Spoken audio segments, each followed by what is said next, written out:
सुन के विचार के और मन में ये धार के नाम जप कर जीवन सफल करें। सुनो, विचारो और अमल करो। जब तक इंसान सुनता नहीं, अमल क्या खा करेगा? और जब तक अमल नहीं करता, फायदा कैसे होगा? आप ये सुन लें, घी में, मक्खन में, बादामों में, चनों में ताकत होती है। सुन लिया पर उनको लेके नहीं आए, तो क्या सुनने से आपको वो ताकत मिल गई? नहीं मिली। ठीक है, आपने सुना, विचारा, मतलब ले आए। अब बात रहेगी अमल करने की। अब सामने रख लो बादाम, घी, दूध और उनको माथा टेकते रहो, धोख मारते रहो। क्या आपके शरीर में ताकत आ जाएगी? क्या आपके शरीर को शक्ति मिलेगी? नहीं मिलती। क्योंकि अमल जब तक खाते नहीं, मानते नहीं, तो कैसे फायदा होगा? अब उसे खा लेंगे, स्वाद का भी पता चलता है और ताकत भी आ जाती है। तो उसी तरह सत्संग है, सुनो, विचारो और अमल करो। मान लो, जब तक मानोगे नहीं, कैसे उसका पूर्ण फल आपको मिलेगा? कैसे पूर्णतः आप मालिक की कृपा दृष्टि के काबिल बनेंगे? तो ये अति जरूरी है कि पीर फकीर जो अल्लाह वाहिगुरु की बात कहते हैं उसको सुनो, मानो, तो फायदा है। अगर मनमते चलना है तो फिर आने वाले भयानक कर्मों का सामना आपको करना होगा। वो भयानक कर्म पता नहीं किस आड़ में कहां छुपे बैठे हैं। जन्मों जन्मों के भयानक कर्म। 84 लाख शरीर हैं। अगर एक एक कर्म भी माने तो 84 लाख संचित कर्म है। पर हर शरीर का एक कर्म नहीं है। जितना शरीर पावरफुल, उतने ही काल महाकाल उनसे भयानक कर्म करवाता है। और वो कर्म जैसे पेड़ पौधे, हाथी, शेर, चीता, तो वो कर्म वो शरीर नहीं उठा सकते। कर सकते हैं लेकिन उठा नहीं सकते। इसलिए वो कर्म आत्मा के खाते में जुड़ते जाते हैं। मनुष्य शरीर ऐसा सक्षम शरीर है, ऐसा पावरफुल शरीर है, शक्तिशाली शरीर है, जो किसी भी तरह के कर्म को उठाने में सक्षम है, ताकत रखता है कि वो कैसे भी भयानक कर्म को उठा सकता है।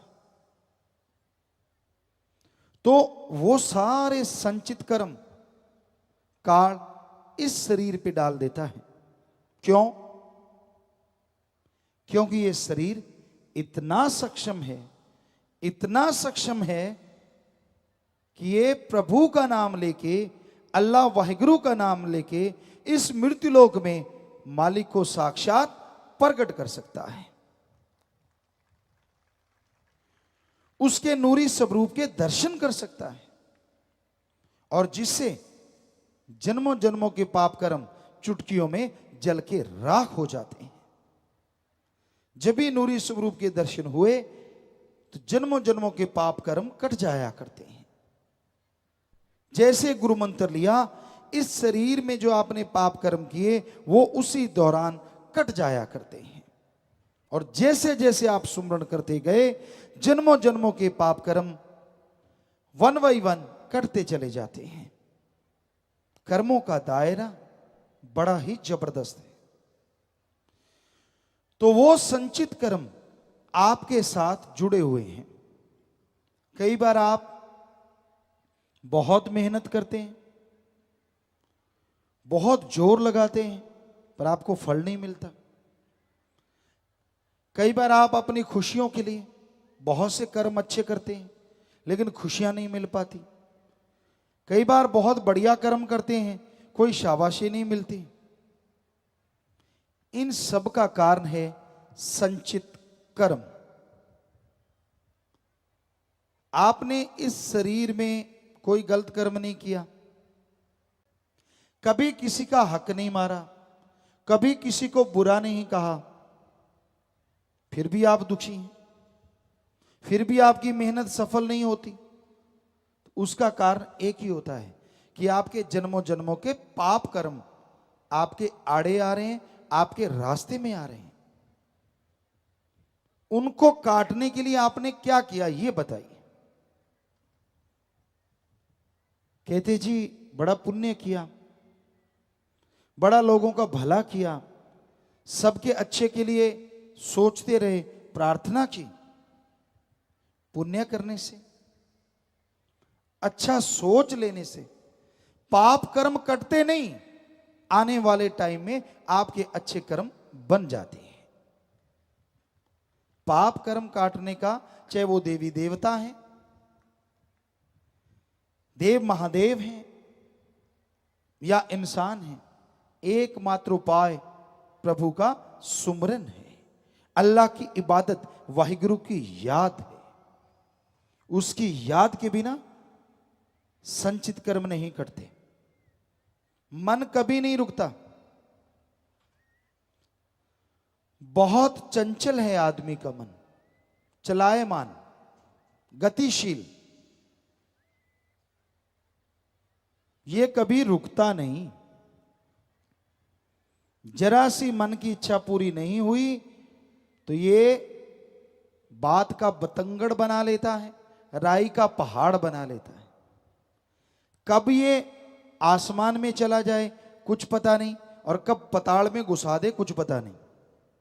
बहुत लोग अपने जीवन बर्बाद कर लेते हैं मन के पीछे चल के। मैं ये बनूंगा, मैं वो बनूंगा, मन सब्ज बाग दिखाता है। एक सत्संगी की बात उदाहरण के तौर पे आपको सुनाते हैं।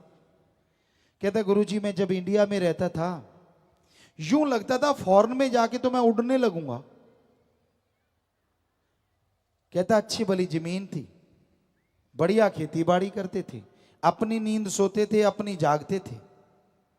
कहता ना जी ये रड़ गया, जाऊंगा ही जाऊंगा, पता नहीं मैं क्या कर दूंगा जाके, होता है मन में। कहता गुरुजी मेरा नाम मत बताना। किया क्या, वहां गया और लोगों की टट्टियां साफ करता हूं, सीवरेज। नौकरी नहीं मिली, वहां कोई नौकर नहीं मिलता, खुद खाना बनाता या लेना कहीं से खरीद के खाना, फ्रिजों में 7-7 दिन का बासा खाना खाना। कहता ये नियति सी बन गई है। कहता फिर याद आती है वो खुली आबो हवा, वो आजादी, सब कुछ छिन गया।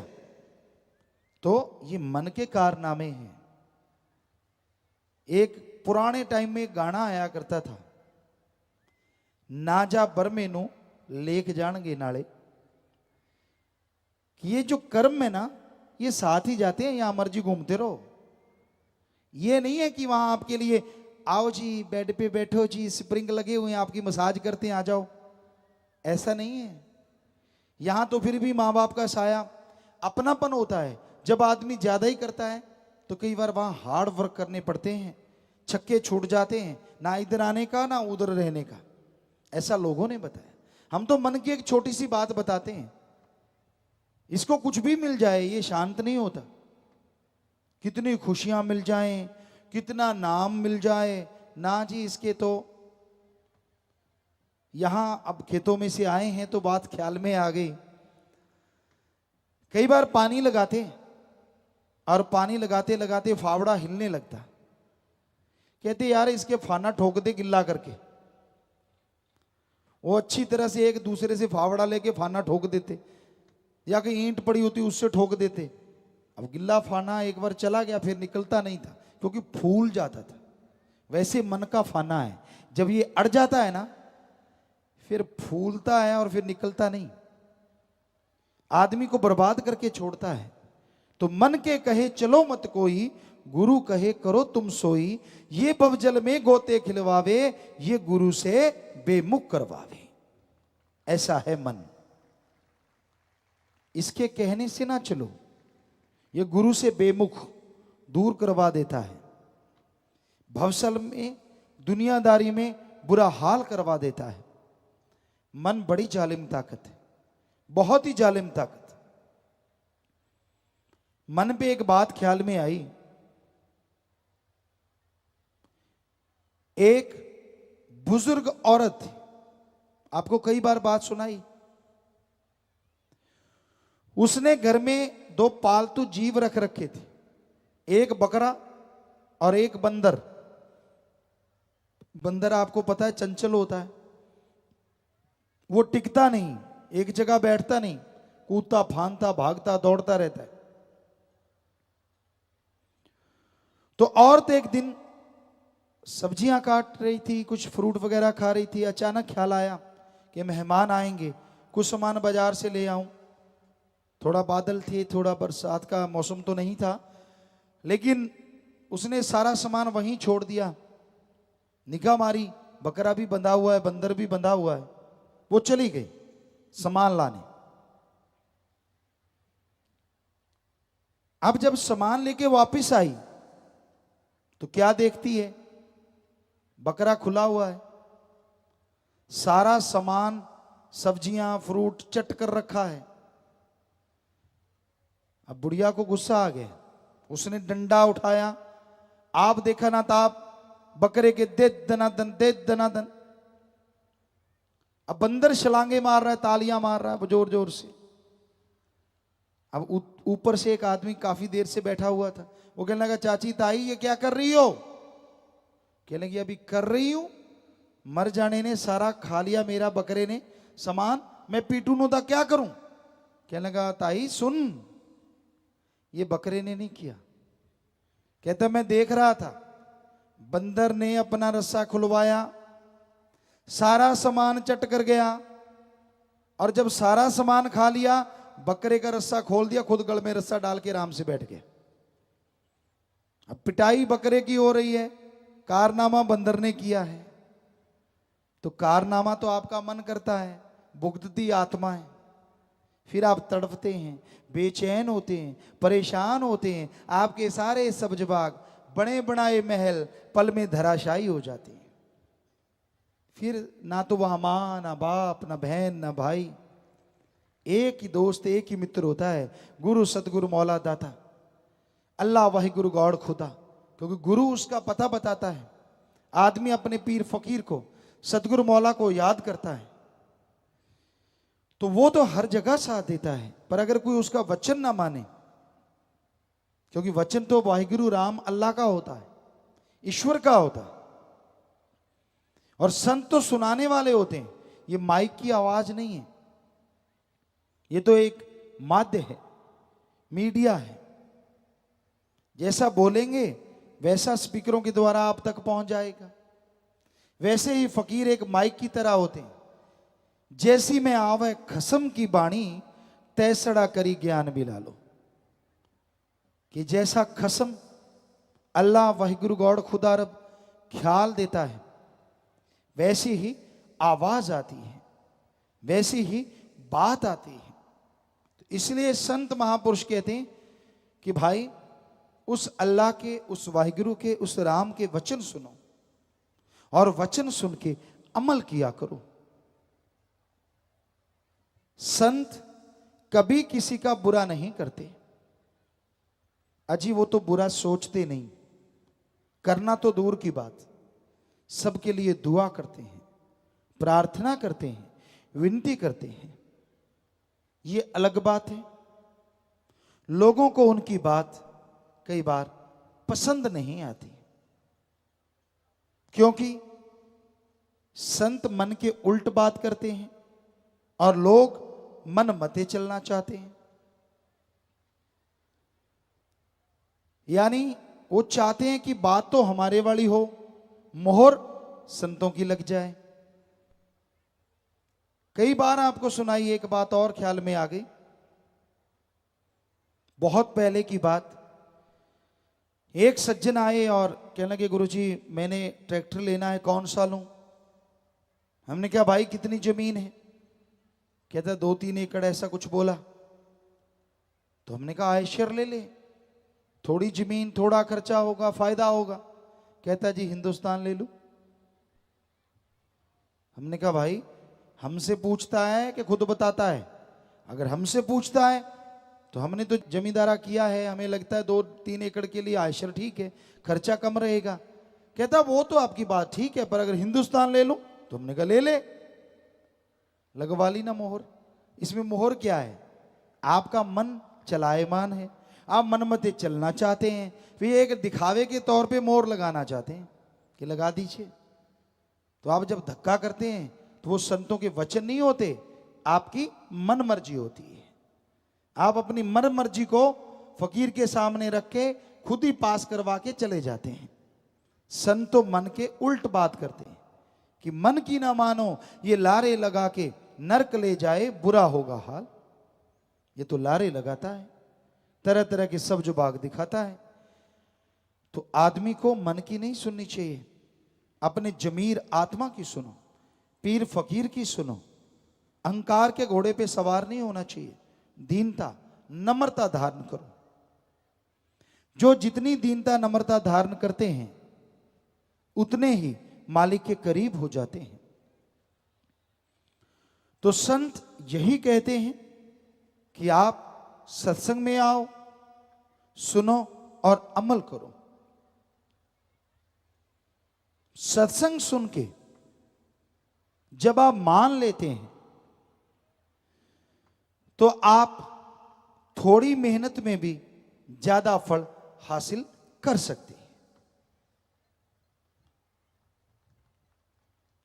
सत्संग सुन के जब आप मान लेते हैं, पहाड़ जैसे रोग को कंकर के रूप में भोग के फारिग हो जाते हैं।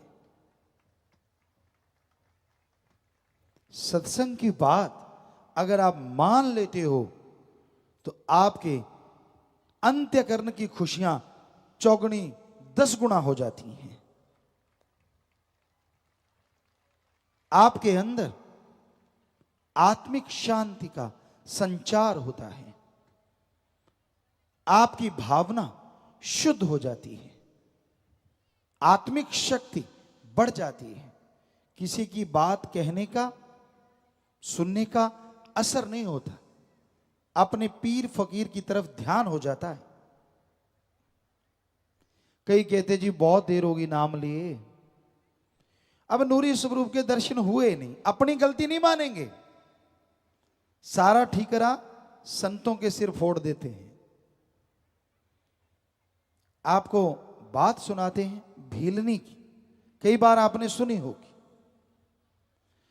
कहते हैं जवानी की उम्र में उसे इश्क हो गया, ऐरे गहरे से नहीं, श्री राम विष्णु जी से।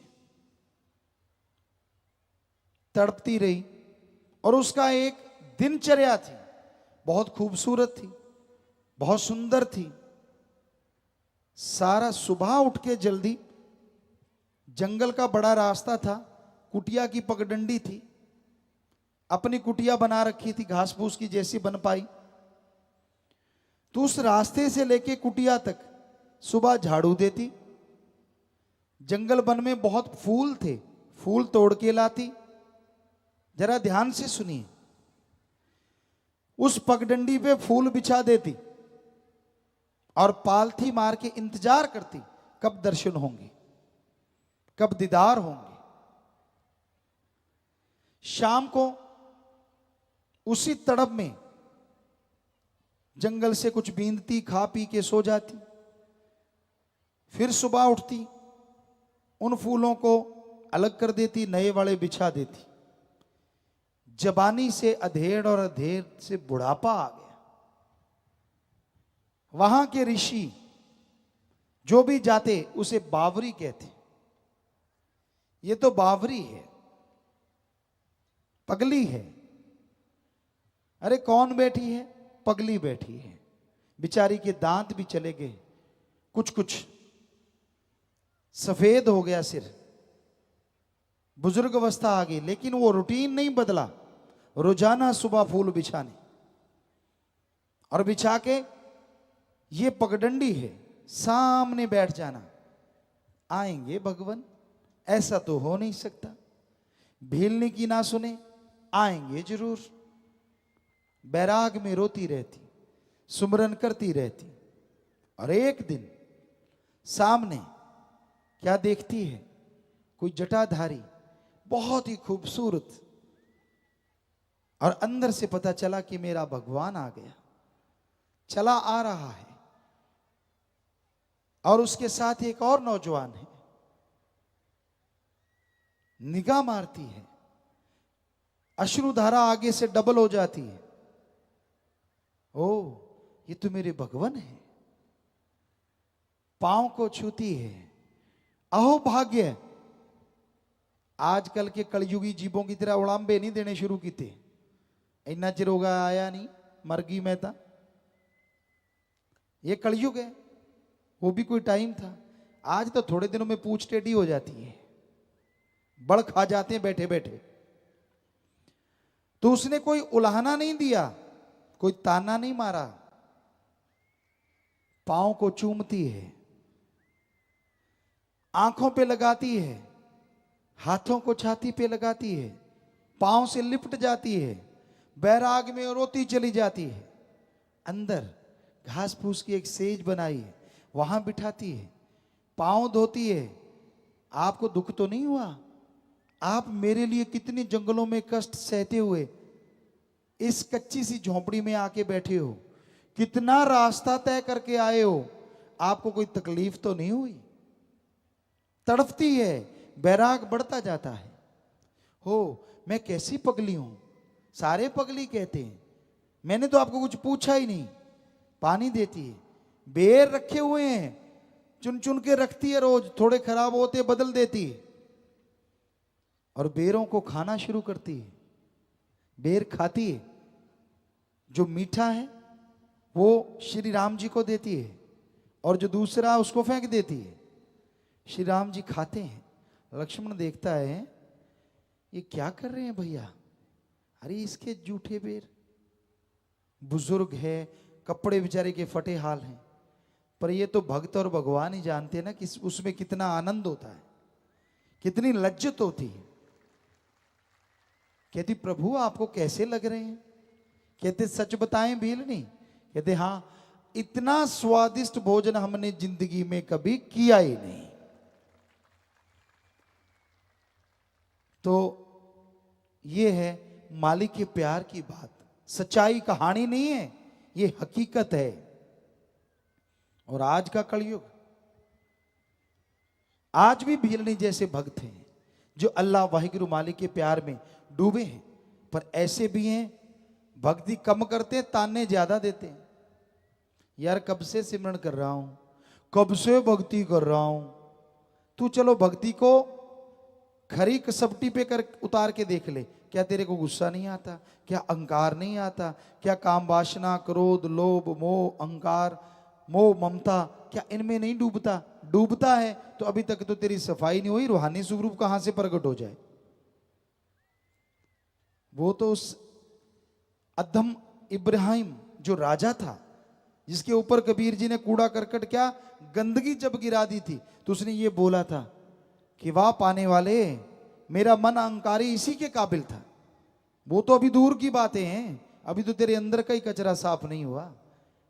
रूहानी स्वरूप यूं ही प्रकट हो जाए?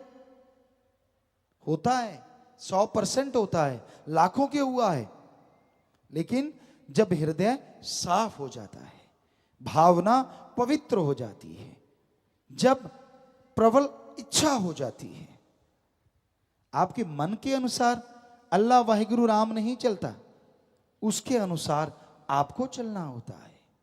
यही है रूहानियत, यही है सूफियत। ये नहीं कि आप जैसा चाहें वैसा भी होता रहे और नूरी स्वरूप भी प्रकट हो जाए, आ भाई तेरे बिना तो मेरे बाजू आंकड़े पड़े थे, ऐसा नहीं है। आपने उसको पाना है, वो तो आपको रोज ही देखता है, उसने तो आपको बनाया है। ये नहीं कि वो आपको नहीं देखता, आपने उसको देखना है। तो अपने अहंकार को थोड़ा ढीला करो, खुद ही को इतना ना ऊपर लेके जाओ कि उसी में डूब जाओ, गिर जाओ और चकनाचूर हो जाओ। दीनता, नम्रता धारण करना चाहिए। अच्छे कर्म, सत्संग मिला, और अच्छे कर्म आप सुन रहे हैं, और अच्छे कर्म बन जाएंगे अगर सुन के अमल कमाएंगे। सारे रास्ते की बाधा दूर हो जाएगी, सारे बंधन टूट जाएंगे। पर अमल तो कीजिए। हम तो हाथ जोड़ के प्रार्थना करते हैं कि जो आपको समझाते हैं कभी माना करो। आपका दिल दुखाने के लिए, आपको नीचा दिखाने के लिए, आपको छोटा बनाने के लिए हम नहीं बोलते।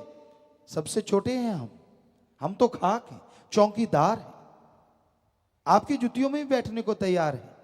पर हमारी ड्यूटी है, गुरु मुर्शिद ने लगाई, सो वो बोल के आपको समझा रहे हैं, और कोई आप पे धौंस नहीं जमा रहे।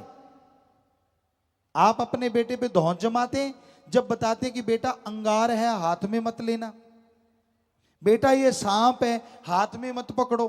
क्या वो धौंस होती है?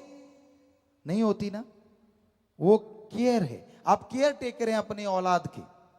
वैसे ही जो भी भगवान की औलाद है वो सब की सब संतों की औलाद होती है। संत केयर टेकर होते हैं, वो बताते हैं ऐसे कर्म ना करो वरना भोगना पड़ेगा, ऐसा कर्म ना करो वरना भोगना पड़ेगा। आपको गुस्सा आता है, और स्पिरिट कहां लगता है पता है आपको? आपको कई बार सुनाया है। अब एक फव रुई के छोटे से फवे में आप स्पिरिट भर लो और यूं बॉडी पे लगाओ, नहीं लगेगा। और यहां जख्म हुआ वहां चीख निकल जाती है कईयों की। तो वैसे ही संतों के वचन होते हैं, वैसे लगाओ तो एंटीबायोटिक है, पर अगर आप में कमियां हैं तो चीख निकल जाती है, पसीने छूटते हैं। फिर इधर देखता है क्या करूं, फू फू, मन कहते तेरी बेइज्जती हो रही है। हालांकि किसी को नहीं पता होता कि किसको कह रहे हैं, पर उसको खुद को लगते यार सारे देख रहे हैं तुझे कह रहे हैं। फिर सत्संगी क्या हुआ अगर आपको यही ना लगे कि तुझे नहीं कह रहे? वो तो फिर डमडमा तमाशा है, दिखाया चलते बने। सत्संग वही होता है जो हर किसी को लगे कि मुझे अच्छा आदमी है तो उसे अच्छी चीजें अच्छी लगती हैं, और जिसने पाप कर्म कर रखे हैं उनको संतों के वचन थोड़े कड़वे लगते हैं। यार ये रोज ही यही बात सुनाने लग जाते हैं। इसलिए स्पिरिट को सहज मते से लो, आपका फायदा करेगा, आपका जख्म भर जाएगा। टेंशन ना लो, गुस्से में मत आओ, अकड़ो मत, अकड़ू चंद ना बनो, कभी नर्म चंद